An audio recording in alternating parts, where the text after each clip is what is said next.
For a closer look at China-Australia ties, we are joined by Carlisle Thayer, Emeritus Professor of Politics at the University of New South Wales. Professor, it's been about 4 years since we've seen formal talks between the top diplomats of these two countries, and things began to unravel in 2018. There was Huawei and then there was COVID-19. Tell us, how are these key events relevant in today's context? Well, there are at least 6 issues, 3 of which have passed into history, I think, and are not relevant, and 3 which are. One is that China put a lot of capital in trying to get Australia to join the Belt and Road Initiative, and the Turnbull government declined. That was a loss of face to Xi Jinping, but that's now established fact. You mentioned Huawei, so it was critical infrastructure. Port of Darwin, all that is now in federal legislation with a national security review. So China has to adjust to that and will. And the investigation into COVID that really annoyed the Chinese. Well, things have passed. The rest of the world's recovering and China's still dealing with it. These aren't relevant, but what are is that China is the top counterintelligence target of our security forces here. They're engaging continually in espionage against defense contractors and stealing intellectual property. They're interfering in our internal affairs, particularly among the Chinese community and its language press. And they're conducting covert influence operations with police even stationed here to entice or force Chinese nationals back home. Oh, Professor, trade remains important, of course, and from the Albanese administration's perspective, given the global economic trajectory, what will they be hoping to get out of this meeting when it comes to trade ties? Well, Australia is the victim of Australian $20 billion in trade sanctions and tariffs of one sort of another on barley, beef, coal, lobsters, wine, and other products. We want that removed, and that's really the starting point. And we don't see that happening immediately. And as far as ending that, we have two Australians of Chinese origin imprisoned, and we want them released. We think they're political prisoners.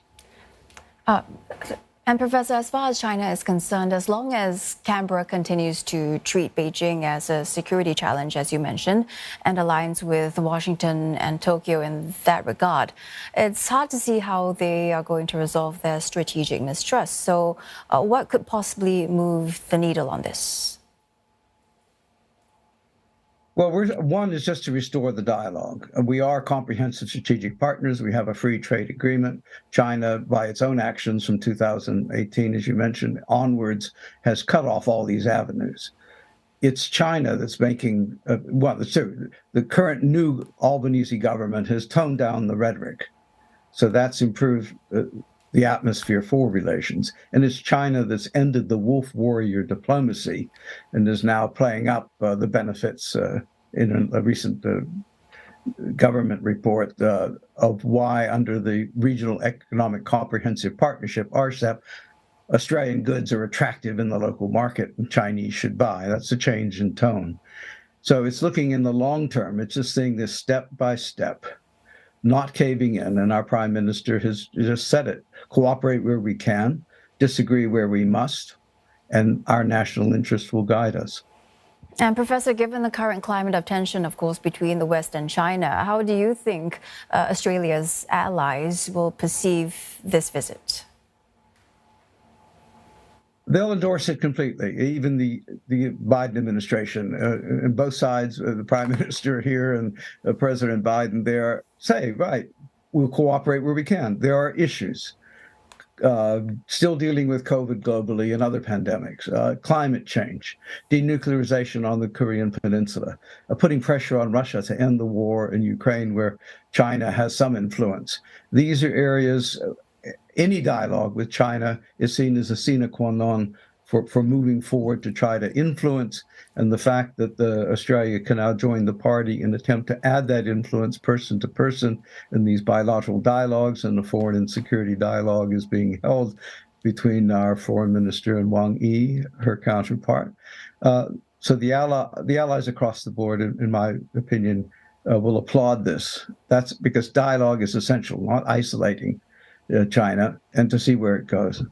Okay, one last question, Professor. Some analysts think that this meeting may put ties back on track, but it really is not so easy. It will take time to unwind the sticky mess in the past few years. So, where do you see the relationship going in the next year? Well, it's going to be it will improve. They'll be celebrating the 50th anniversary of relations, and there's a great expectation that following Penny Wong, foreign minister's visit, our prime minister will then go to China and meet with Xi Jinping. And that would be a remarkable step forward. And that would, in a sense, not put it back to where it was pre-2018, where the relations were much more intimate.